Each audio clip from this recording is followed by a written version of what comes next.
అందరికీ నమస్తే. నేను Vidyasagar, president, Rotary Kakinada central. Rotary చేస్తున్న ఓట్ ఫర్ ది కంట్రీ క్యాంపెయిన్లో భాగంగా ఈరోజు మనతో మాట్లాడడానికి వచ్చారు ప్రముఖ ట్యాక్స్ కన్సల్టెంట్ సతీష్ గారు. ఆయన మాటలో తెలుసుకుందాం, ఓటు అందరం ఖచ్చితంగా ఎందుకు వేయాలి. నమస్తే సతీష్ గారు. నమస్తే సాగర్ గారు.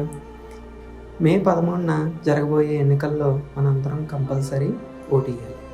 ఎందుకంటే 60 నుంచి 65 మధ్యలో మాత్రమే ఓటింగ్ జరుగుతుంది. దీనికి కారణం మనం ఉన్న నాయకుల్లో ఎవరికి ఓటు వేయాలో తెలియకపోవటం వలన కూడా ఓటు వేయకపోవడం అనేది జరుగుతుంది.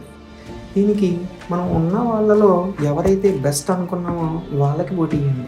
ఎందుకంటే ఉన్న నాయకుల్లో ఎవరో ఒకరికి ఏదో ఒక ఫ్లాస్ ఉంటాయి. సో ఎవరికి ఉండే ఫ్లాస్ వాళ్ళకు ఉన్నాయని చెప్పేసి మనం ఓటు వేయకుండా ఉండడం కన్నా ఓటు వేసినట్లయితే మనం అనుకున్న నాయకులు వచ్చే అవకాశాలు ఎక్కువ ఉంటాయి.